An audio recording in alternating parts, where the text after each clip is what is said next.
Okay done. ठीक है, recording start हो गई है। लास्ट जो टॉपिक था उसमें बिजनेस रिस्क को डिफाइन करा था। उसके बाद बिजनेस रिस्क के जो नेचर थे या क्या क्या कॉज हैं बिजनेस रिस्क को इंक्रीज करने के, या क्या क्या कॉज का उसमें कंट्रीब्यूशन रहता है बिजनेस रिस्क जब अपन मेजर करते हैं, तो वो सारी चीजें अपन ने डिस्कस की थी। अभी जो लास्ट पॉइंट है, लास्ट जो अपना टॉपिक है इस चैप्टर का, या फिर अपन ये कह सकते हैं कि अभी जो आज अपन डिस्कस कर रहे हैं वो है अपना कि कोई भी बिजनेस को अपन स्टार्ट करते हैं तो बेसिक जो अपने सामने बहुत सारी ऐसी एक स्टार्टिंग में बहुत सारे ऐसे पॉइंट्स रहते हैं, बहुत सारी ऐसी चीजें, बेसिक जो चीजें हैं वो एक बिजनेस के अंदर, स्टार्टिंग जो बिजनेस करते हैं अपन उसके अंदर बहुत सारी चीजें हैं, उनका ध्यान रखना पड़ता है, बहुत सारी बेसिक चीजों को इन्वॉल्व भी करना पड़ता है। ठीक है, तो अपने सामने क्या क्या चीजें अपन कह सकते हैं कि ये चीजें अपने को ध्यान में रखनी चाहिए। ठीक है, तो सबसे पहले और किसी को भी ऐसा प्रॉब्लम आ रहा है वॉइस का? गुड मॉर्निंग खुशी। वॉइस का प्रॉब्लम और किसी स्टूडेंट को भी है क्या? क्लियर है? अपूर्वा एक बार आप वो करो दोबारा, आई थिंक नेटवर्क का हो, 2 मिनट वेट करो, है ना, हो सकता है। अश्मित आपको भी प्रॉब्लम आ रहा है?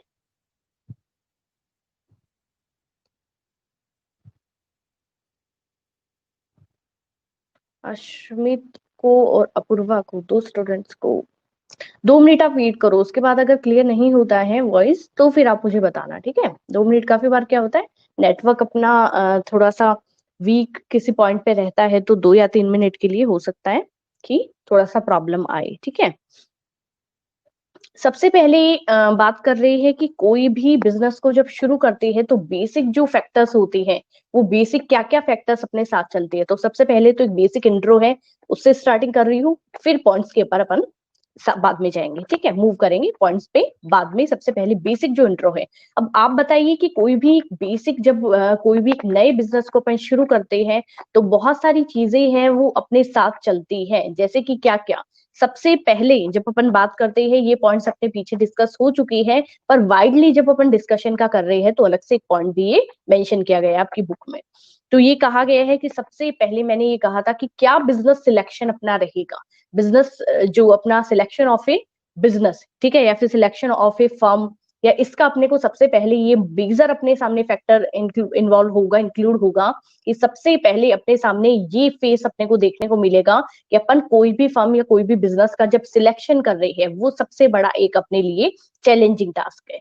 उसके बाद में जब अपन सेकंड पॉइंट की बात करते हैं तो वो अपने सामने आएगा कि बिजनेस का साइज या फर्म का साइज। फर्म का साइज या बिजनेस का साइज ये नहीं कि 2 कमरे में स्टार्ट करा है या 5 कमरे में किया है, कहने का मतलब कि कितने बजट के साथ अपन एक स्टार्टिंग करनी चाहिए है, या अपन एक फर्म को कितना वाइडली चलाने की कोशिश कर रही है। स्मॉल फर्म अपन कर रहे हैं, लार्ज फर्म अपन स्टेबल कर रहे हैं। लाज में ही रहेगा, काम करने वाले बंदे हैं जैसे एम्प्लॉयज है, वर्कर्स हैं, या अपनी जो टीम होगी वो ज्यादा होगी। ठीक है, बजट अपन थोड़ा सा ज्यादा लेके चलेंगे। अपन जो भी प्लानिंग कर रहे हैं वो लॉन्ग रन के हिसाब से कर रहे हैं, जबकि शॉर्ट के स्मॉल स्केल बिजनेस की जब अपन बात करते हैं तो उसमें जो अपना बजट होगा वो भी लिमिटेड होगा, साथ ही साथ जितने भी मेंबर्स के साथ अपन टीम बना रहे हैं वो भी अपनी लिमिटेड टीम होगी। आगे वाइडली मैं और डिस्कस करूंगी। तीसरा जो पॉइंट अपन बात करेंगे कि यहाँ पे कहा जाता है कि चॉइस ऑफ ऑनरशिप, ऑनरशिप की कि किस तरीके से, कि किस किस तरीके से अपन एक मतलब चॉइस ऑफ ऑनरशिप का मतलब ये होता है कि अपन पार्टनरशिप में एक बिजनेस करना चाहते हैं, सोल प्रोप्राइटरशिप में करना चाहते हैं, सोल ट्रेड अपन करना चाहते हैं, इसके अलावा एक कंपनी को अपन शुरू करना चाहते हैं, एक फर्म में अपन मिलजुल के थोड़े टाइम के लिए कोई ट्रेड है वो करना चाहते हैं। तो अलग अलग चीजें अपने सामने देखने को मिलेगी, तो ये भी एक पॉइंट इन्वॉल्व करा गया है। उसके बाद में जो अपना नेक्स्ट इसके अंदर पॉइंट रहेगा वो है लोकेशन। ठीक है, लोकेशन के लिए कहा गया है कि किस लोकेलिटी में पर्टिकुलर अपन एक बिजनेस फर्म है वो स्टेबल करना चाहते हैं। ठीक है, बिजनेस के ये सबसे मेन पॉइंट माना जाता है। ये पॉइंट अब मैंने पीछे भी एक एग्जांपल में डिस्कस किया था, किसी स्टूडेंट को याद हो तो, कि लोकेलिटी है वो सबसे ज्यादा मायने रखती है कि किस तरीके का बिजनेस है वो सेटअप करना चाहते हो, कंप्लीटली उसी पे डिपेंड करेगा आगे का जो आपका फ्यूचर है वो। उसके बाद फाइनेंस का बड़ा प्रॉब्लम अपने सामने देखने को मिलता है, तो किस तरीके से अपने को फाइनेंस का प्रॉब्लम है वो देख, मतलब फाइनेंस को मेंटेन करके चलना है, और उसके बाद में कितना अपन मार्केट से बोरो कर रहे हैं, कितना अपन फ्रेंड्स फैमिली इन सब से उठा रही है, कितना अपने को यूज करना है, किस जगह अपने को यूज करना है, ये चीजें बड़ी मायने रखेगी। उसके बाद में नेक्स्ट इसमें इन्वॉल्व करा गया है फिजिकल फैसिलिटीज, जैसे कि फिजिकल फैसिलिटीज में अपन क्या करेंगे, बहुत सारे रॉ मटेरियल के साथ साथ बहुत सारे इक्विपमेंट वगैरह होते हैं, इन सब चीजों को भी इसमें इन्वॉल्व करा गया है, वापस मैं बताऊंगी एक बार। उसके बाद है प्लांट लेआउट। ठीक है, प्लांट लेआउट का मतलब क्या होता है, कोई भी पर्टिकुलर एक प्लांट को अपन जब लगा रहे हैं तो उससे रिलेटेड बहुत सारी इंफॉर्मेशन या फैसिलिटीज अपने को होनी चाहिए, क्योंकि हर एक काम है वो खुद तो एक एंटरप्रेन्योर है या कोई भी बिजनेसमैन है वो खुद हर काम नहीं कर सकता, तो अलग अलग मेंबर्स को इन्वॉल्व करना पड़ेगा इस तरीके से। उसके बाद कहा गया है कि कमिटेड वर्कफोर्स बड़ी जरूरी है। कमिटेड वर्कफोर्स में क्या इन्वॉल्व करा गया है कि अपन जो भी काम कर रहे हैं वो इस तरीके से कंप्लीट कर रहे हैं कि अपन अपने काम के लिए कमिटेड है, मतलब जो भी अपने को वर्क कर रहा है उसके लिए अपन बिल्कुल पॉजिटिव तरीके से वर्क करने के लिए रेडी है। अगर अपन पॉजिटिव है तभी अपनी जो टीम है वो भी पॉजिटिव तरीके से वर्क करेगी। अगर मैं एक्टिवली कोई बिहेव नहीं कर रही हूँ या मुझे बिल्कुल कोई भी मतलब वर्क जब अपन कर रहे हैं उसमें बिल्कुल मैं मोटिवेट नहीं हूं, तो मैं आप लोगों को बिल्कुल भी मोटिवेट नहीं कर पाऊंगी, क्योंकि जो भी मैं आप एज ए मेरे फॉलोवर्स काम कर रहे हो या एज ए मेरे कि जिस तरीके से मैं आपको एक पाथ है वो प्रोवाइड करवा रही हूँ, आप उसी पे चल रही हूँ, इस तरीके से कहा जाता है। उसके बाद है टैक्स प्लानिंग। ठीक है, टैक्स जो होता है, इनकम टैक्स जिसको अपन कहते हैं, तो इनकम अलग लगा लीजिए, टैक्स की बहुत सारी फॉर्म है, पहले भी मैंने आपको एग्जांपल दिया था। फिर टैक्स में ये कहा जाता है कि टैक्स बड़ा ही मायने रखता है। अब जिस तरीके का आप रिस्क उठाएंगे उसी तरीके से आपको टैक्स पे करना पड़ता है। तो कहा गया है कि पहले प्लानिंग, पहले जो स्ट्रेटेजी होती है वो बड़ी क्लियर होनी चाहिए। जिस तरीके से भी अपन काम करते हैं वो सब अपने माइंड में बिल्कुल क्लियरिटी के साथ चलना चाहिए।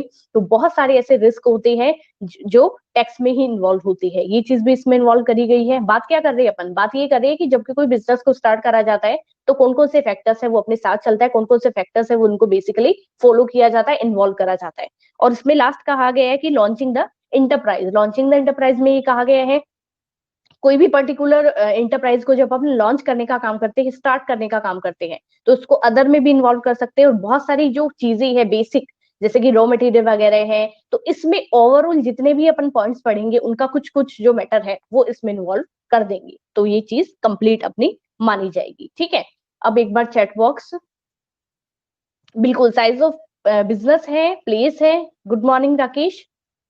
तो ये था अपना बेसिक जो जो मैंने आपके साथ डिस्कस किया। अब ओवरऑल जब अपन बात करेंगे कि भी ओवरऑल जब अपन बात करते हैं कि ओवरऑल में क्या क्या चीजें अपन इन्वॉल्व कर सकते हैं, तो सबसे पहले अपन मान के चलेंगे क्या, स्टार्टिंग ऑफ बिजनेस जो बेसिक अपने फैक्टर्स हैं उसके लिए अपन क्या क्या चीजें इसमें इन्वॉल्व कर सकते हैं। ठीक है, तो देखिए इसमें सबसे पहले मैं ये कहूंगी कि जब भी कोई बिजनेस को अपन स्टार्ट करते हैं तो ये उसी तरीके का एक काम माना जाता है जिस तरीके से अपन डेली बेसिस के जो काम अपने कंप्लीट करते हैं, जिनको अपन बहुत ही मोटिवेशन के साथ, बहुत ही एफर्ट्स के साथ हर एक काम में अपन इन्वॉल्व करते हैं खुद को। ठीक है, उसी तरीके से कहा गया है। अब साथ में जब मैं बात करती हूँ कि इसमें देखो कि कोई भी जब एक नया बिजनेस अपन शुरू करेंगे तो उसमें बेसिक आप यही मानिए कि उसमें एक इंटरप्रेन्योर, इंटरप्रेन्योर का मैं दोबारा आपको नहीं बताऊंगी, मैंने पहले बता रखा है।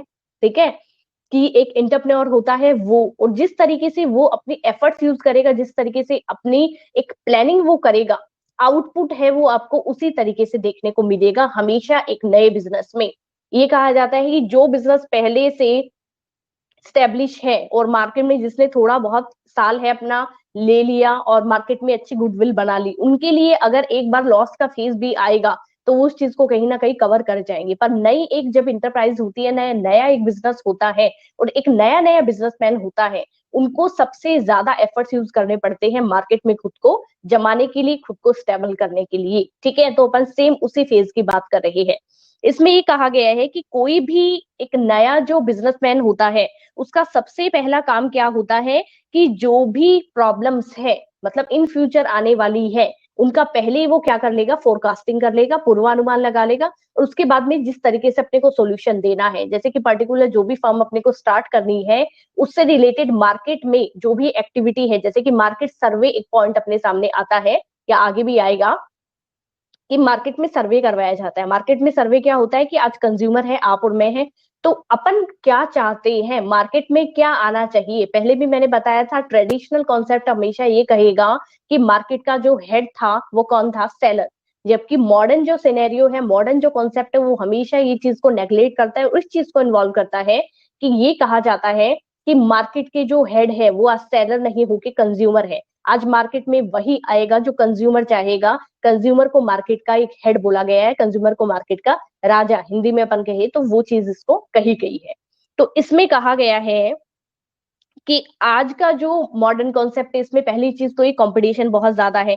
तो ज्यादा से ज्यादा कंपटीशन के अंदर रिस्क भी बहुत ज्यादा रहेगा। दोनों चीजें साथ चलेगी। लास्ट पॉइंट में मैंने पढ़ा है कि जितना आप कंपटीशन मानेंगे, ठीक है, जितने आप अपने कॉम्पिटिटर मान रहे हैं, रिस्क भी आपके लिए उतना ही ज्यादा है। ठीक है, तो बहुत सारी मतलब ऐसी प्रॉब्लम्स होती है जिससे हर एक बिजनेस जो फर्म होती है उनको मतलब इसके साथ चलना ही पड़ता है। जैसे कि फाइनेंस का प्रॉब्लम आता है, ठीक है, कंपटीशन भी बहुत सारी ऐसी आती है। ठीक है, फिर जैसे अपन ने लास्ट में पढ़ा था कि कौन कौन सी प्रॉब्लम्स को अपने को फेस करना पड़ता है। डिमांड हुआ, सप्लाई हुआ, मार्केट का पोजीशन हुआ, मार्केट का जो प्राइस हुआ वो हुआ, टैक्स सिस्टम हुआ। ठीक है, ये सारी चीजें, या फिर मॉडर्न कंज्यूमर है। ठीक है, ये सारी चीजें जो होगी, ये सारी चीजें किसको यहाँ पे इफेक्ट डाल रही है, एक नई नई बिजनेस एंटरप्राइज है उनको ज्यादा इफेक्ट करती है। इसके अलावा आपके माइंड में कुछ चल रहा हो कि मैम नई नई बिजनेस एंटरप्राइजेज जो होती है उनको ये प्रॉब्लम्स भी फेस करनी पड़ सकती है, कोई भी स्टूडेंट बताएगा? कोई भी स्टूडेंट इंटरेस्टेड है यहाँ पे, कोई भी बताना चाहेंगे कि नई नई इंटरप्राइजेज हैं उनको मैम ये प्रॉब्लम्स है, ये भी फेस करनी पड़ सकती है। किसी के भी माइंड में इससे रिलेटेड कुछ भी ऐसा चल रहा हो तो प्लीज आप शेयर कर सकते हो।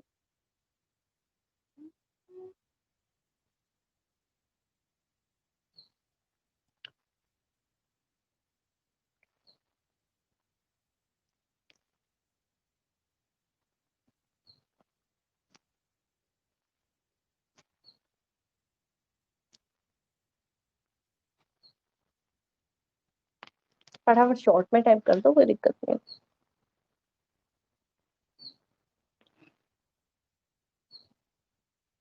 फिर नेक्स्ट जो अपना पॉइंट है उस पर अपन मूव करते हैं।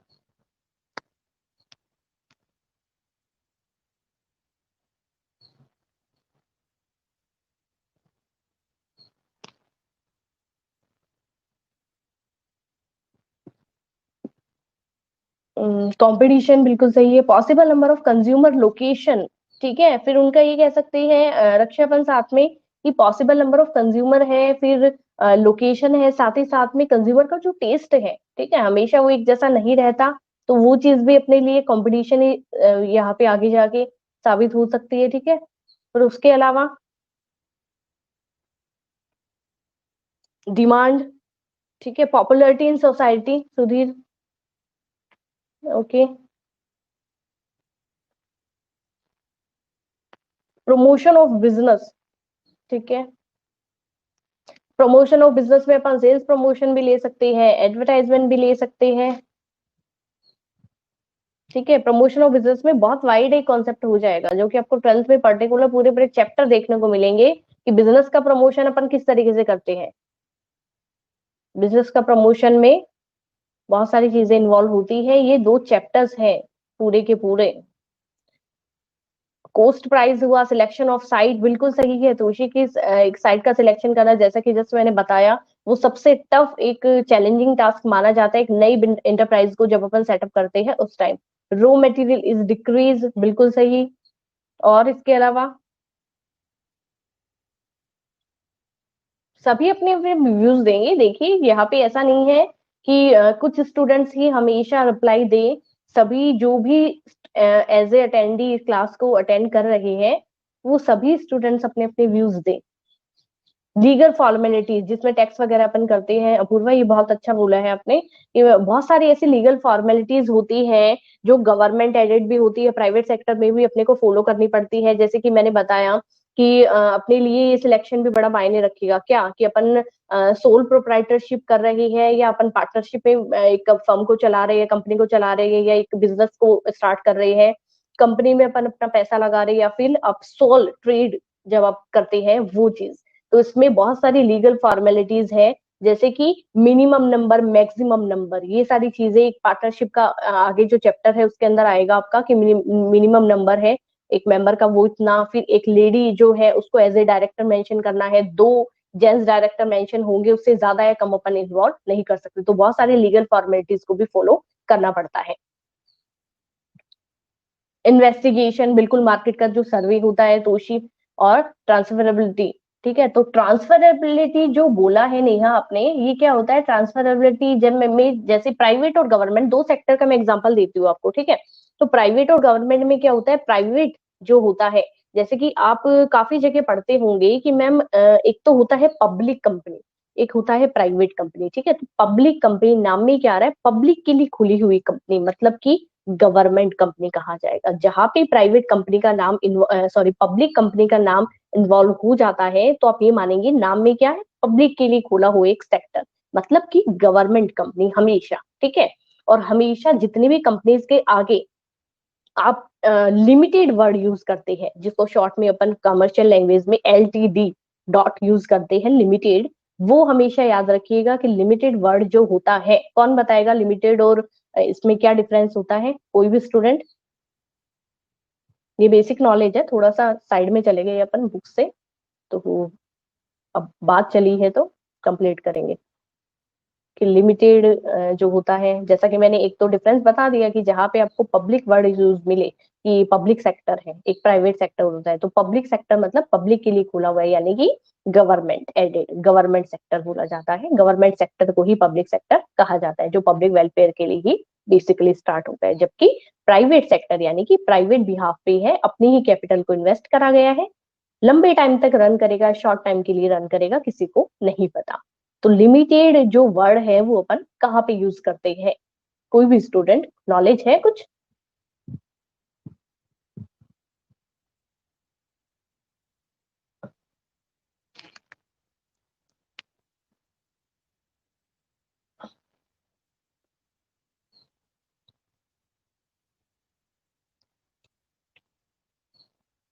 ओके, रोहित ने कहा है प्राइवेट, सब अपने अपने बोलो भाई। लिमिटेड वर्ड,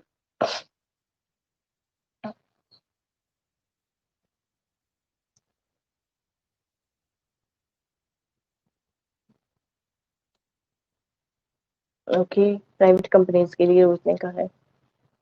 फटाफट, इतना मेरे को लग नहीं रहा कि इतना आपका टाइपिंग है। जब आप पूरे दिन सोशल मीडिया यूज करते हैं, तो मुझे नहीं लग रहा कि कोई भी स्टूडेंट है उनका टाइपिंग इतना स्लो हो सकता है। ठीक है, तो आपके माइंड में जो भी व्यूज है सबसे पहले वो आप इन्वॉल्व करो। Same, okay. और बाकी टाइपिंग तो आपकी स्लो नहीं हो सकती, मुझे पक्का पूरा यकीन है। सब कुछ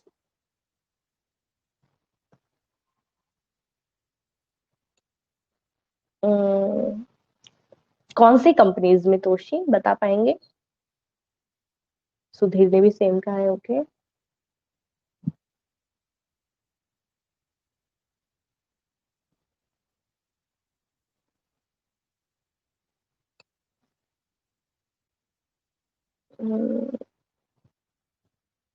रक्षा भी सेम कह रही है, नेहा ने भी सेम कहा है। मतलब रोहित का जो व्यू है, रोहित ने जो अपना बताया है कि प्राइवेट कंपनीज, वहां पे अपूर्वा भी एग्री है, राकेश भी, और सुधीर, तोशी, रक्षा, नेहा, सभी, है ना? और कोई स्टूडेंट? फिर उसके बाद में सभी ने अपने अपने व्यूज दिए।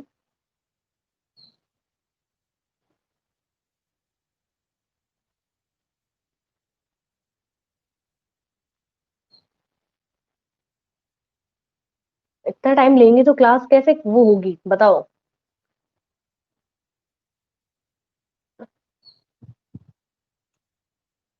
प्राइमरी आइडिया, देखो अब मैं बता ही देती हूँ, है ना। देखो जहाँ पे मैंने डिफरेंस बताया कि भाई पब्लिक कंपनी यानी गवर्नमेंट कंपनी लिखना है तो आप कहीं भी लिख भी सकते हो, और प्राइवेट कंपनी मतलब प्राइवेट सेक्टर में जो आप और मैं मिलके स्टार्ट करते हैं, अपना ही बजट होता है, अपन आप और मैं मिलके ही एक बिजनेस पार्टनर है वो बनते हैं, पार्टनरशिप नहीं है तो अलग से किसी भी तरीके से, वो तो एक फॉर्म होता है, एक मोड होता है बिजनेस का, जिस तरीके से अपने बिजनेस को स्टार्ट करते हैं, कंडक्ट करवाते हैं, वो अपने ऊपर डिपेंड करेगा। तो सारे का सारा कि उस बिजनेस को अपन क्या कर सकते हैं, रेस्ट्रिक्शन नहीं होते, रेस्ट्रिक्शन इतने ही होते हैं कि जितनी कैपिटल को आप लेके आए हो उतनी ही फॉर्म में, उसी रेशियो में आपको क्या किया जाएगा, जो प्रॉफिट है वो भी पे किया जाएगा। बीच में आप छोड़ के जा भी सकते हो, बहुत सारी ऐसी होती है सिस्टम, ठीक है। पार्टनरशिप में कोई भी बंदा है छोड़ के जा भी सकता है, एक नया पार्टनर है वो इन्वॉल्व भी हो सकता है। तो इस तरीके की बहुत सारे सिस्टम होते हैं। अब जब मैंने बात किया कि, एक सेकेंड, कौन कह रहे हैं, रक्षा भी सेम, ठीक है। अब जब मैं बात कर रही हूँ लिमिटेड वर्ड का, मैंने बोला है तो LTD डॉट, आपको बहुत सारे ऐसे वर्ड सुनने को मिलते होंगे। अभी आपने अकाउंट्स पढ़नी शुरू करी है तो एग्जाम्पल्स में भी आता होगा ABC लिमिटेड, आता है ऐसा। तो ABC लिमिटेड ने इतने कैपिटल के साथ में अपनी फर्म को स्टार्ट करा, कंपनी में इतना इन्वेस्ट किया, इस तरीके के क्वेश्चन आपको देखने को मिलेंगे। ABC लिमिटेड, लिमिटेड वहां जहां वर्ड आएगा तो रोहित के साथ साथ जितने भी स्टूडेंट थे सब यहाँ पे गलत, ठीक है। ये जो वर्ड होता है गवर्नमेंट सेक्टर के लिए होता है कि लिमिटेड वर्ड जहाँ पे मेंशन होगा वो कौन सी कंपनी है, वो गवर्नमेंट कंपनी है, गवर्नमेंट एडेड कंपनी है। और जहाँ पे बहुत सारी ऐसी फर्म्स के नाम आपको देखने को मिलते होंगे कि जैसे मान लीजिए अग्रवाल ब्रदर्स, ठीक है, अग्रवाल ब्रदर्स एंड सन्स, ऐसे बहुत सारे फर्म आपको देखने को मिलेंगे, एग्जांपल्स बहुत सारे, या कहीं पढ़ा भी होगा आपने, पहले आपने जब मार्केट में आप जाते हो तो भी देखते हो, ठीक है, Agarwal and sons, Sharma and sons, ठीक है। और कोई भी दो भाई है या किसी भी तरीके से एक फर्म को इस तरीके से वो बहुत सारे नाम दिए रखते हैं, बड़े बड़े नाम फर्म के होते हैं। तो उसके साथ में होता है, अगर उनके साथ में उन्होंने मेंशन नहीं भी कर रखा तो जहां पे इस तरीके के वर्ड अपने को देखने को मिलेंगे तो वहां पे अपन मानेंगे कौन सा, प्राइवेट लिमिटेड, की प्राइवेट सेक्टर है, प्राइवेट कंपनी अपने तरीके से एक बिजनेस को सेटअप कर रखा है। क्योंकि कभी भी गवर्नमेंट सेक्टर में आप देख लेना कि कभी भी पर्टिकुलर, किसी भी पर्टिकुलर एक मतलब पर्सन का जो नेम होता है वो कभी भी फर्म के नेम के लिए यूज नहीं किया जाता। और जहां पे लिमिटेड वर्ड आपको देखने को मिलेगा वो हमेशा पब्लिक कंपनी होगी, पब्लिक कंपनी यानी गवर्नमेंट कंपनी। काफी जगह गवर्नमेंट कंपनी भी यूज होता है पर बेसिकली आप देखेंगे पब्लिक कंपनी ही वर्ड आपको देखने को मिलेगा। तो पब्लिक कंपनी यानी गवर्नमेंट कंपनी, और हमेशा लिमिटेड LTD डॉट जो वर्ड है वो आपको मेंशन मिलेगा, मतलब कौन सी पब्लिक कंपनी, गवर्नमेंट कंपनी है। और जहां पे प्राइवेट लिमिटेड वर्ड आपको यूज मिले मतलब वो है प्राइवेट कंपनी जिन्होंने अपने बिहाफ पे ही अपने एक सेक्टर को, फर्म को शुरू कर रखा है, ठीक है। रेस्ट्रिक्शन जो होते हैं वो कौन सी में ज्यादा रहेंगे, वो गवर्नमेंट कंपनी में ज्यादा रहते हैं, प्राइवेट में बहुत कम रहते हैं। कभी भी कोई भी छोड़ के चला जाता है और एक नए मेंबर को इन्वॉल्व कर सकते हैं। दूसरी चीज ये रहता है कि भी सिक्योरिटी की अपन बात करें तो गवर्नमेंट सेक्टर में ज्यादा रहती है, प्राइवेट सेक्टर में कम रहती है। तो ये आपको कुछ बातें इस तरीके से रहती है, ठीक है। तो बिल्कुल जैसे इस तरीके के बहुत सारे अपन ले सकते हैं रक्षा एग्जाम्पल, कि बहुत सारी फर्म्स होती है, ब्रदर सन्स, ठीक है, और मैशर्स करके भी होता है। इस तरीके से बहुत सारे फर्म है वो स्टेबल होते हैं जिन्होंने मार्केट में स्टेब्लिश कर रखा है खुद को। तो वो सारे हमेशा प्राइवेट सेक्टर में इन्वॉल्व होंगे, ठीक है। गवर्नमेंट सेक्टर में कभी भी, जिनके नाम पर्टिकुलर ऐसा है कि भाई नाम, ठीक है, होता है, तो वो चीजें इन्वॉल्व होगी इसके अंदर। तो अपन बात कर रहे थे सबसे पहले एक बिजनेस की स्टार्टिंग की। अब बढ़ते हैं किस पे, जो मैंने बेसिक था वो आपके साथ क्लियर कर दिया। अब सबसे पहले सिलेक्शन ऑफ ए बिजनेस, ठीक है। इसमें क्या कह रखा है, the first thing to be decided by a entrepreneur is a nature and type of business to undertaken. He or she will obviously enter to like to enter that branch of industry और commerce। किस तरीके की industry, किस तरीके की branch है उसको start करना चाहते हैं, उनका एक बेसिक नेचर कैसा होगा एक बिजनेस का, ठीक है। बिजनेस का नेचर किस तरीके से बिजनेस को वो शुरुआत या उस बिजनेस का एक अपन कह सकते हैं बेसिक जो मोड है, क्या उन्होंने सोच रखा है, वो सिलेक्शन इसमें सबसे पहले है। उसके बाद कह रखा है कि the decision will be influenced by, कौन सा डिसीजन, एक फर्म को स्टार्ट करने का या उसके जो बेसिक ऑब्जेक्ट है, सिलेक्शन है, उसका एक डिसीजन है influenced by the consumer and requirement in the market. अब ये मान लीजिए कि जैसे क्या एग्जांपल ले, सबसे अच्छा एग्जांपल अभी क्या रहेगा, सबसे अच्छा एग्जांपल अपना ये मानेंगे अपन कि मेडिकल स्टोर, मेडिकल स्टोर का एग्जांपल अभी सबसे अच्छा अपन ले सकते हैं कि मेडिकल स्टोर का अपन एग्जांपल लेंगे कि आज का जो टाइम है, ठीक है, अभी अपन देखे सबसे ज्यादा कि अगर कोई अपन माने कि मेडिकल स्टोर अपन स्टार्ट करते हैं, एक छोटा सा सेटअप अपन ने लगाया है और मेडिकल स्टोर को अपन ने स्टार्ट किया है। तो आज का जो टाइम है वो ये कहता है कि आप किसी भी तरीके से, चाहे एक नया सेटअप है मेडिकल स्टोर का वो लगा लो, तो भी आपकी जो मार्केट में आपका प्रॉफिट है वो आप ले लेंगे। ठीक है, अगर यही अपन ऑफ सीजन में ये रहता कि भाई कोविड का कोई सिचुएशन है ही नहीं, नॉर्मल सेटअप का अपन बात करें, हो सकता है आपके मेडिकल स्टोर को थोड़ा सेट होने में टाइम लग सकता है, पर अभी जो मेडिसिन का रिक्वायरमेंट है या कंज्यूमर जिस तरीके का रिक्वायरमेंट चाहता है, अगर वही सारी मतलब इंपॉर्टेंट जो मेडिसिन वगैरह है इस तरीके का स्टोरेज आपने किया है अपनी शॉप या आपका जो पर्टिकुलर जो सेटअप है वहां पे, तो आप क्या मानेंगे, कम से कम टाइम के अंदर, और आपने क्या किया है, अच्छे से अच्छा प्रॉफिट है वो अर्न किया है। क्योंकि आज का जो टाइम है वो कहता है कि मार्केट में डिमांड है किस चीज की, कंज्यूमर तो है ज्यादा और इस तरीके की फैसिलिटीज है वो आज देखने को कम मिल रही है। ठीक है, जैसे मास्क वगैरह का बहुत ज्यादा है, अब छोटे से छोटे मतलब जिसका मान लीजिए क्लोथ का भी छोटा सा जिसका शॉप है वो भी आज सैनिटाइजर और इस तरीके का जो एसेंशियल थिंग्स है वो लेके बैठे हैं, मतलब कि बिकेगा ही बिकेगा। तो इस तरीके के मार्केट में डिमांड देखी जाती है, उसके अकॉर्डिंग अपन एक बिजनेस का सिलेक्शन करेंगे कि क्या बिजनेस अपना स्टार्ट होना चाहिए, क्या अपना सेटअप किस तरीके से लगना चाहिए। इसके बाद ये कहते हैं कि influenced by the consumer requirement in the market also the kind of technical knowledge and interest of entrepreneur has to producing a particular product।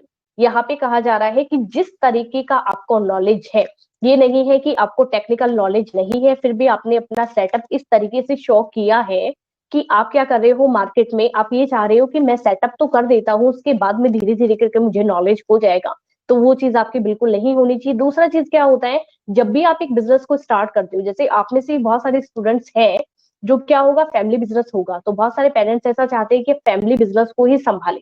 दूसरी चीज मैं एग्जांपल देती हूँ कि कुछ स्टूडेंट्स का खुद से एक ऑन इंटरेस्ट होता है कि मैं क्या करूं, मेरा खुद का एक बिजनेस है वो स्टार्ट करूं। कुछ स्टूडेंट्स का ऐसा होता है कि कौन रिस्क लेगा, अगर क्या होता है फ्यूचर में मैं अच्छे से एक डिग्री ले लेता हूँ, मेरा एजुकेशन है वो बहुत अच्छा रहेगा, तो उसके बाद मैं क्या कर रहा हूँ, कोई भी प्राइवेट सेक्टर में इस तरीके की कोई भी कंपनी है जो मुझे सेट कर रही है उसमें इन्वॉल्व हो जाऊंगा और मुझे मंथली सैलरी है या बाकी जो प्रॉफिट है वो अर्न होते रहेंगे। इस तरीके का सबका अलग अलग होता है। तो ये कहा जाता है जिसका ऑन इंटरेस्ट है बिजनेस के अंदर, तो वही एक एंटरप्रेन्योर कहलाएगा। वो एंटरप्रेन्योर है, उसका माइंडसेट बिल्कुल एक माइंड कॉन्सेप्ट को लेके, मतलब कोई भी बिजनेस कॉन्सेप्ट को लेके क्लियर होना चाहिए कि मेरा बिजनेस का एक सिलेक्शन पॉइंट है वो ये रहेगा, या मार्केट की सर्वे के अकॉर्डिंग मैं क्या कर रहा हूँ इस तरीके से कर रहा हूँ। ठीक है, वो चीज आपकी सबसे मायने रखेगी। दूसरी चीज क्या होती है, साइज ऑफ ए फर्म कहा गया है। पहली जो अपने पढ़ा था वो क्या था, सिलेक्शन, दूसरा है size of A firm. Size of firm के अंदर क्या करेंगे, साइज ऑफ द फर्म और स्केल ऑफ इट्स ऑपरेशन, मतलब ये है कि जिस तरीके से अपना एक बजट है या जिस तरीके से अपन कोई भी चीज को ऑपरेट करने के बारे में सोच रहे हैं उसी तरीके से अपन अपने बिजनेस को सेटअप करेंगे। उसके बाद कहा गया है कि कोई भी जैसे फैक्टर होते हैं, जैसे कि some factor favour a large size. ठीक है, जैसे कि अपन एग्जांपल मैं आपको देती हूँ, एक सेकंड आप रुकिए। बहुत सारी आपकी बुक के ही अंदर इस तरीके के एग्जांपल मेंशन थे। ठीक है, तो सबसे पहले देखो क्या कहा गया है कि कोई भी एक एंटरप्रेन्योर होता है उसको ये अगर ट्रस्ट है कि मार्केट में आज मैं जो कर रहा हूँ उस चीज की डिमांड मार्केट में बनी हुई है, अगर इस तरीके की आप डिमांड मार्केट में लेके चलेंगे तो आप बिजनेस में सक्सेस है। अगर आपने मार्केट का सर्वे नहीं किया है और विदाउट मार्केट सर्वे आपने ये कर दिया कि मैं एक बार मार्केट में क्या कर रहा हूँ, बजट है वो मेरा मेंशन कर देता हूँ, और आपने ये नहीं देखा कि स्मॉल साइज में अपन बिजनेस को स्टार्ट करना चाहते हैं, कहने का मतलब क्या है, ओवरऑल एक मार्केट का सिलेक्शन बिजनेस का। दूसरी चीज साइज ऑफ फर्म कि मार्केट में आप जो भी करना चाहते हैं उसके अकॉर्डिंग आपका जो पहले एक स्ट्रेटेजी प्लान है, आपका जो बिजनेस प्लान है वो आपके माइंड में क्लियर होना बहुत जरूरी है। ये बिजनेस साइज को लेके रहेगा। दो ही तरीके का सेटअप अपन कर सकते हैं, एक है स्मॉल जो स्केल बिजनेस होगा अपना वो, और एक है लार्ज स्केल। अब स्मॉल स्केल में क्या होता है, एक अपन कह सकते हैं सोल प्रोप्राइटरशिप या सोल ट्रेडर का नाम आप आपकी बुक में आगे आप सुनेंगे, चैप्टर में भी इन्वॉल्व है। इस सोल ट्रेड क्या कहता है, बहुत सारे आप शॉप पे जाते हैं और आप वहां से परचेजिंग करते हैं, उसके अंदर आप क्या देखेंगे कि एक ही बंदा है, वही पूरी शॉप को लेके बैठा है, जो भी कंज्यूमर है उन्हीं को भी वही अटेंड कर रहा है, जितना भी मतलब प्रॉफिट का जो भी मतलब एक फाइनेंसिंग काम होता है वो भी वही कर रहा है। रॉ मटेरियल जो उसमें शॉप में जो चीजें अपने को रिक्वायरमेंट है, जो एसेसरीज, वो भी वही अरेंज कर रहा है। सब तरीके का ओवरऑल जितना भी उस शॉप से रिलेटेड वर्क है वो एक ही बंदा करता है। सहमत, मतलब आप एग्री है कि नहीं है? बहुत सारी जगह आपने ऐसे सेटअप देखे होंगे जिसमें पर्टिकुलर एक ही पर्सन है, वही अपनी शॉप से रिलेटेड सारे के सारे वर्क है उनको कंप्लीट करता है। कुछ लोग तो वहां पे अपने हेल्पर वगैरह होते हैं, वर्कर होते हैं, उनको रखे रखते हैं। कुछ मेंबर्स क्या करते हैं, सिर्फ अकेला ही पर्सन आपको एक शॉप के ऊपर देखने को मिलेगा कि ज्यादा अगर कंज्यूमर आ रहे हैं तो भी उनको अटेंड करने का काम वही करेंगे, और कम आ रहे हैं तो भी वही करेंगे। बिजनेस में अगर आपको किसी तरीके का लॉस है तो भी वो उनका खुद का है, प्रॉफिट है तो भी खुद का है। इस तरीके के बहुत सारे सेलर्स है वो आपको देखने को मिल सकते हैं। ये होता है एक स्मॉल स्केल अपन कह सकते हैं कि जिसमें कम से कम उन्होंने कर रखा है, ठीक है, ना किसी को सैलरी देनी है। एक्स्ट्रा अगर प्रॉफिट होता है तो भी उनका अकेले का होता है, एक्स्ट्रा अगर लॉस वगैरह होता है तो भी उनको किसी के साथ शेयर नहीं करना, वो खुद के बिहाफ पे ही ये चीज मेंटेन करेंगे। और कुछ क्या होते हैं अपने साथ वर्कर्स को भी रखते हैं, बहुत सारे ऐसे डेली रूटीन के एक्स्ट्रा एक्सपेंसेस होते हैं, ठीक है। इसके अलावा अपन कह सकते हैं कि लार्ज में तो अपन बहुत सारी फैक्ट्रीज वगैरह है इस तरीके का रख सकते हैं।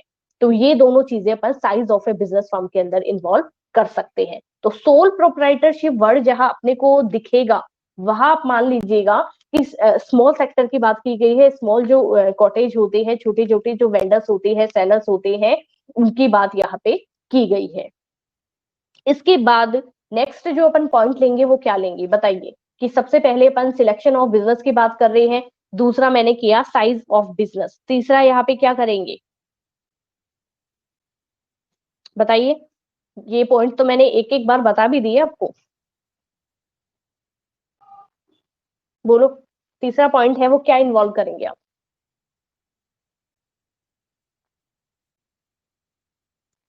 सिर्फ सुनना है मैम को?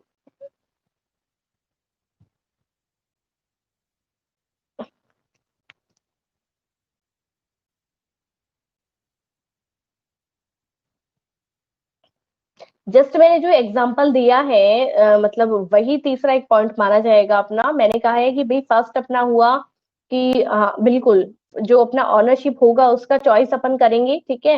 अपन ये अपने सामने एक फॉर्मेलिटी रहती है कि अपन पहला सिलेक्शन ऑफ बिजनेस कर लिया, दूसरा अपन ने यहाँ पे क्या देखा था, साइज ऑफ बिजनेस, और थर्ड है अपना चॉइस, ठीक है, किस फॉर्म का बिजनेस अपन स्टार्ट करना चाहते हैं, क्या अपनी ऑनरशिप ऑनरशिप रहेगी, ठीक है। तो सबसे पहले इसके अंदर बहुत सारे अपने सामने पॉइंट आते हैं कि बहुत सारी फॉर्म्स को अपन इन्वॉल्व कर सकते हैं, जैसे कि सोल प्रोप्राइटरशिप जस्ट मैंने बता दिया, इसके बाद पार्टनरशिप है, जॉइंट स्टॉक कंपनी है, इसके बाद में अपन पार्टनरशिप फर्म को कंपनी वगैरह है इनको इन्वॉल्व कर सकते हैं। अब थोड़ा सा देखना यहाँ पे डिफरेंस है वो मैं बताऊंगी आपको कि यहाँ पे सोल प्रोप्राइटरशिप को मैंने जस्ट डिफाइन करा, ठीक है। सोल ट्रेड है वो भी सिन में इन्वॉल्व होगा कि सारा का सारा सेटअप है वो अकेला बंदा करता है। कुछ पॉजिटिव भी अपने को देखने को मिलता है कि भाई अगर प्रॉफिट हो रहा है तो वो उनको किसी के साथ डिस्ट्रीब्यूट नहीं करना पड़ता, प्रॉफिट खुद का है। पर ये मानिए कि अकेला जो पर्सन होता है वो हमेशा हर एक चीज को मैनेज नहीं कर सकता।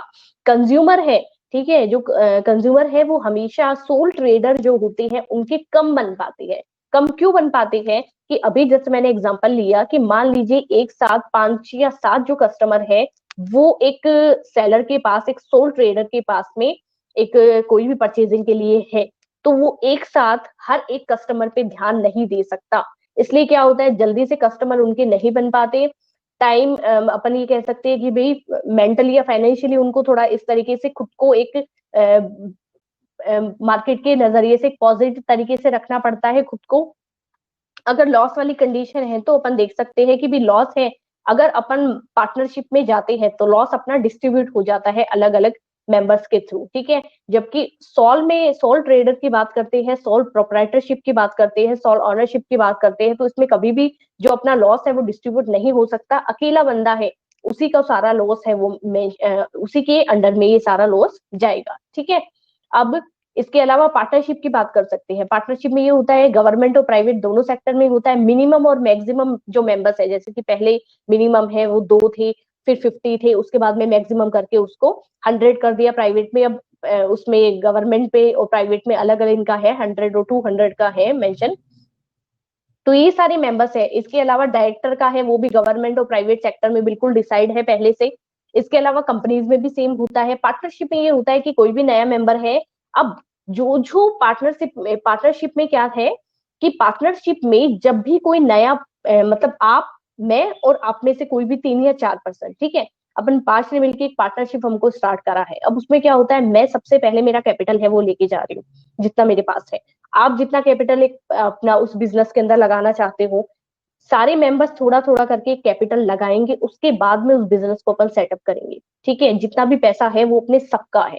अब मैं जैसे जैसे जो अपना बिजनेस पार्टनरशिप फर्म है, तो उस पार्टनरशिप फर्म में मैं क्विट करना चाह रही हूँ, ठीक है।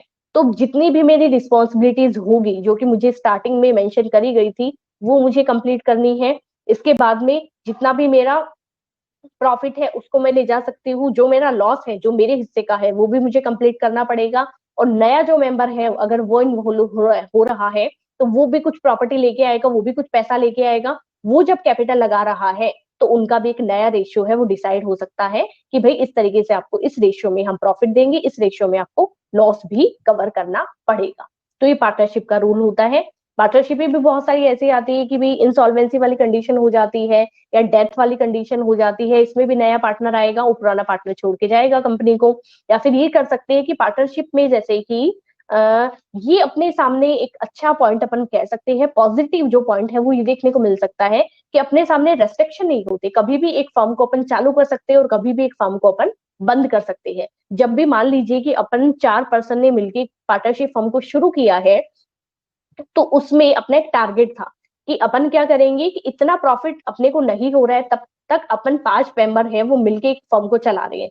जैसे ही इतना पैसा अपन लोगों ने अर्न कर लिया या मार्केट में अपनी गुडविल बना ली, तो अपन इस फर्म को बंद कर देंगे। तो जैसे ही अपना जो ऑब्जेक्ट है, जो अपने डिसाइड किया था, प्री डिसाइड जो अपना ऑब्जेक्ट था वो कंप्लीट हो गया, तो अपन क्या मान के चलेंगे कि अपन ने उस सेटअप को बंद कर दिया। तो अगर सेटअप बंद हो जाता है तो इस पे किसी भी चीज पे इफेक्ट नहीं डालता ये चीज, क्योंकि एक पार्टनरशिप फर्म थी, कभी भी शुरू करो और कभी भी बंद करो। तो ये शॉर्ट रन के लिए भी हो सकती है बिजनेस में, और लॉन्ग रन के लिए भी सर्वाइव कर सकती है। दोनों मोड अपने को देखने को मिलेंगे।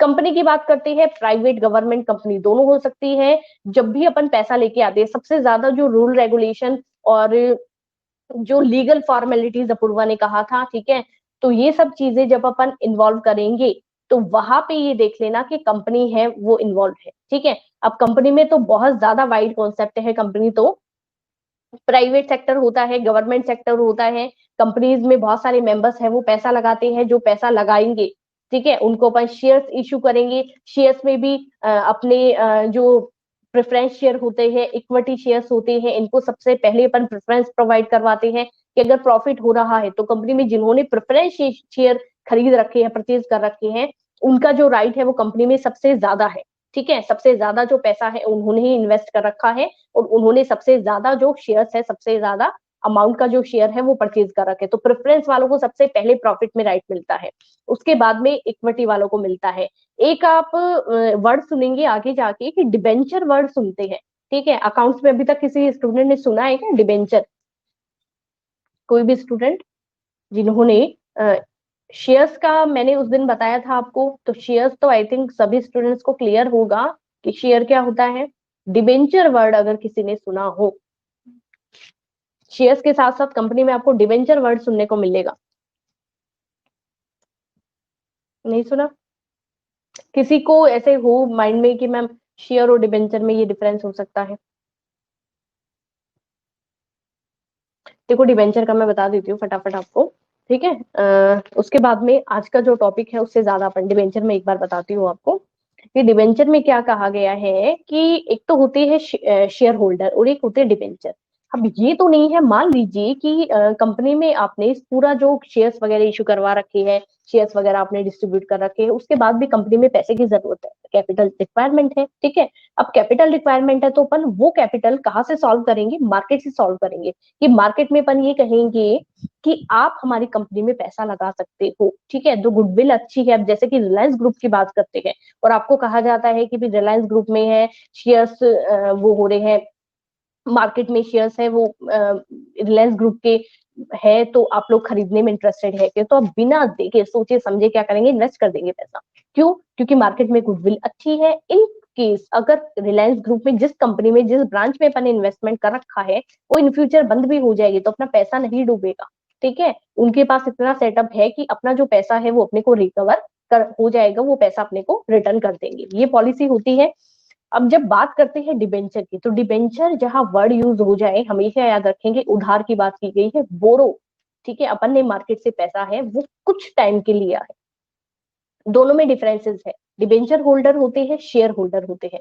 डिबेंचर होल्डर जो होते हैं वो लिमिटेड टाइम के लिए कंपनी में पैसा लगाते हैं। जैसे कि आप मार्केट में किसी को बोरो करते हो, कोई भी अमाउंट है, कोई भी पैसा है, तो पर मंथ आप क्या लेते हैं, इंटरेस्ट उसके ऊपर लेंगे, वही चीज आएगी डिबेंचर में। शेयर होल्डर क्या लेते हैं, प्रॉफिट लेते रहते हैं अपना, अनलिमिटेड टाइम के लिए एक कंपनी में इन्वेस्टमेंट कर दिया, ठीक है, कि कंपनी कितने भी साल उस पैसे को यूज में लो, ठीक है, वो चीज रहेगा। जबकि डिबेंचर होल्डर जो होते हैं वो शॉर्ट टाइम के लिए अपना पैसा है वो कंपनी में इन्वेस्ट करते हैं, लॉन्ग टाइम के लिए कभी भी पैसा इन्वेस्ट नहीं कर सकते।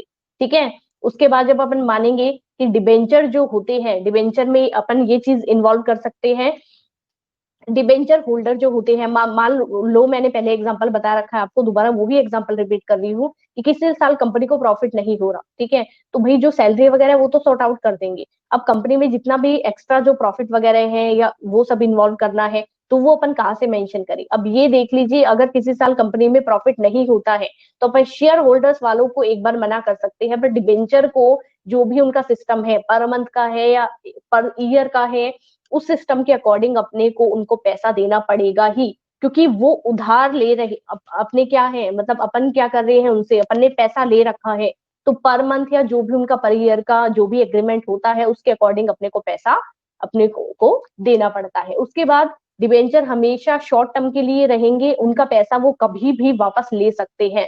डिबेंचर होल्डर जो होते हैं वो अपने पैसे को कभी भी एक अनलिमिटेड टाइम के लिए नहीं देते, एक लिमिट टाइम के लिए कंपनी में अपना पैसा देते हैं।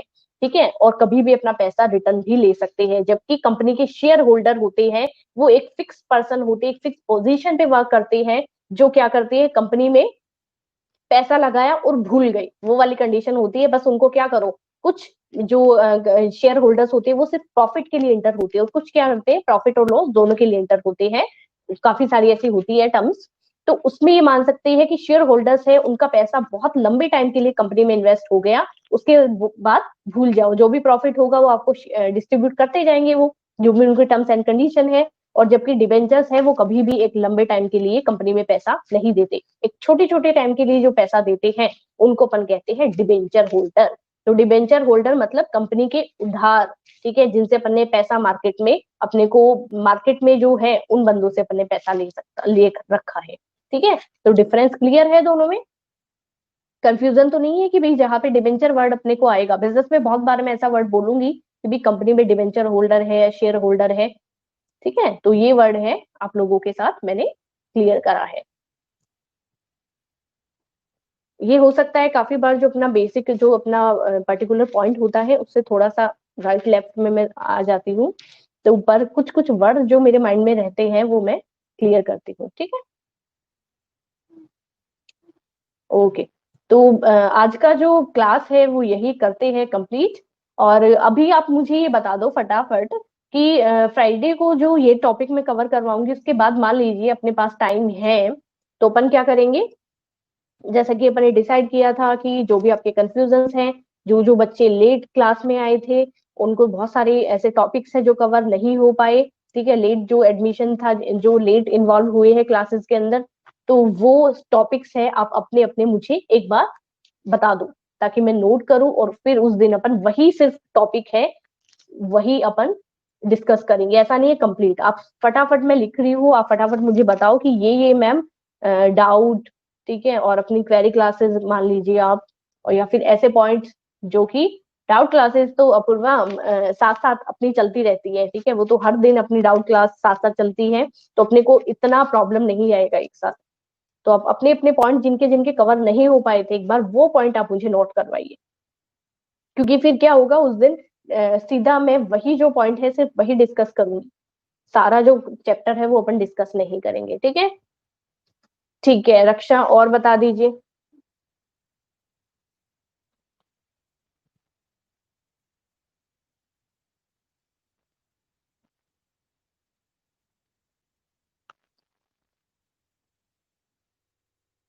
अभी तो आप आराम से सोच लो, ठीक है, और फिर मुझे आराम से लिखवाओ ये।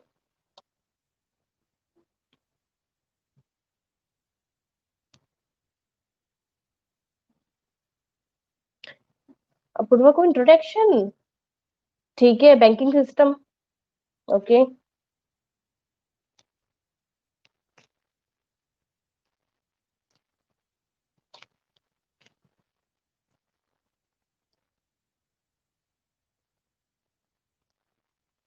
इंट्रोडक्शन बिजनेस का पूर्वा।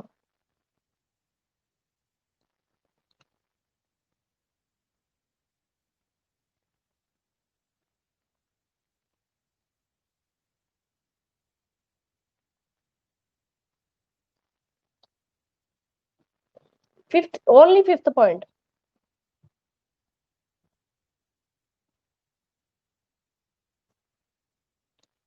और मर्चेंट कॉरपोरेशन।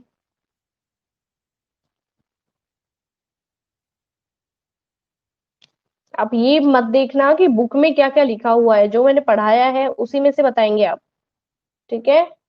जो जो मैंने कवर करवाया है उसमें से बताइए, ठीक है। इंटरप्राइज लेवल, 3 लेवल में डिवाइड कर सकते हैं रक्षा, ठीक है। इंटरप्राइज का जो लेवल है ओवरऑल, जब मैं पढ़ाती हूँ ट्वेल्थ का जैसे मैं लेती हूँ, तो उसमें ओवरऑल 3, जो हिस्ट्री की फिफ्थ पॉइंट, हिस्ट्री की फिफ्थ पॉइंट, ये अपूर्वा कहाँ है एक बार थोड़ा सा बताएंगे, मैंने बताया है या क्या, थोड़ा सा प्लीज बताओ, मुझे बिल्कुल ध्यान नहीं है ये। इंटरप्राइज लेवल रक्षा 3 में करते हैं अपन। लो, सबसे पहले हाई लेवल होता है, फिर मिड है, फिर लो है, ठीक है। इंटरप्राइज का लेवल इसी वर्क में, इसी पोजीशन में काम करता है। जैसे कि कंपनी के सीईओ वगैरह होते हैं, तो कंपनी के सीईओ वगैरह को अपन हायर लेवल में इन्वॉल्व करते हैं। कंपनी के एम्प्लॉयज वगैरह होते हैं, या पर्टिकुलर जब डिपार्टमेंट मेंशन करवाए जाते हैं, उनको अपन मिडिल लेवल में इन्वॉल्व करते हैं। और कंपनी की जितनी भी वर्कर्स वगैरह होती है, ठीक है, सुपरविजन के जो वर्कर्स होते हैं, ठीक है, उनको अपन क्या करते हैं, लोअर लेवल में, जिनको फर्स्ट लाइन सुपरवाइजर भी कहा जाता है, इसको अपन इसमें इन्वॉल्व करते हैं। अपूर्वा फटाफट टाइप करो बेटा कि हिस्ट्री की फिफ्थ पॉइंट, पॉइंट ये कौन से क्या है ये। ये तो हो गया, ठीक है, ऊपर कवर हो जाएगा, नेहा ने पूछा है ये, वो तो मैं बता दूंगी, कोई दिक्कत नहीं है।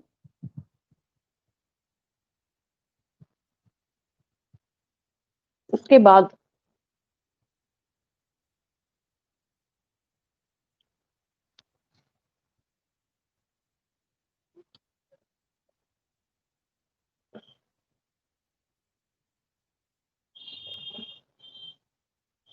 ये एक एक पॉइंट है या फिर अपूर्वा ये क्या है ये।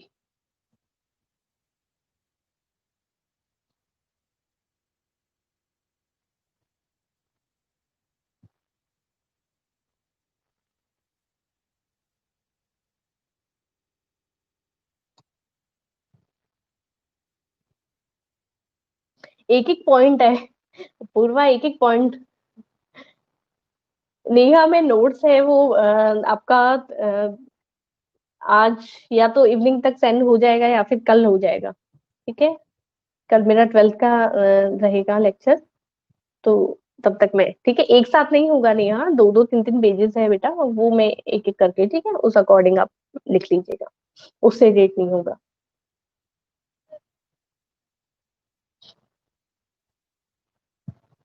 फटाफट, क्योंकि फिर नेक्स्ट क्लास के लिए सर वेट करेंगे। और कोई डाउट। अश्मित, रोहित, सभी जो मुझे स्टूडेंट शो हो रहे हैं, अपूर्वा, अश्मित, नेहा, राकेश, रक्षा, रोहित, सुधीर, तोशी, विकास, जिनके जो भी डाउट्स है वो मैंने स्टार्टिंग क्लास नहीं ली थी। ओके ओके अपूर्वा, कोई बात नहीं बेटा।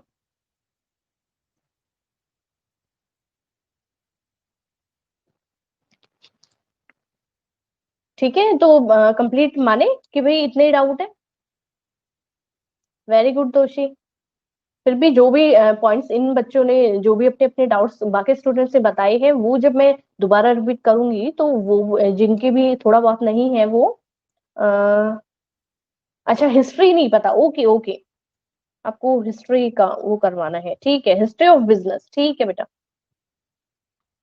हिस्ट्री ऑफ ट्रेड भी था, तो मैं सारा ही कर दूंगी। ओके विकास।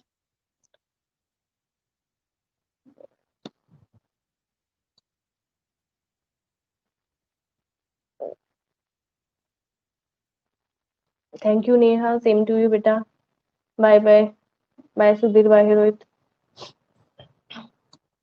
बाकी सब के लिए ओके पूर्वा। तो ये जो पॉइंट्स हैं, तो सबके जो जैसे मैं एक बार रिपीट कर रही हूँ कि ऑक्सिलरी टू ट्रेड की बात करी गई है, जो सेकेंडरी अपन कहते हैं जिसको। दूसरा इंडिजीनियस जो बैंकिंग सिस्टम था, जो अपना ट्रेडिशनल बैंकिंग सिस्टम था, उसके बारे में बताना है, इंट्रोडक्शन बताना है बिजनेस का। बेसिकली 50 पॉइंट बोला है, पर ओवरऑल में थोड़ा सारा रिपीट करवा दूंगी। फिर है मर्चेंट कॉर्पोरेशन, और फिर है राइज टू इंटरमेडिएट्स की बात की है, और हिस्ट्री जो बिजनेस की है वो बतानी है। इसके अलावा कोई पॉइंट है किसी का? ठीक है, तो कंप्लीट करते हैं ये क्लास, और नेक्स्ट क्लास में अपन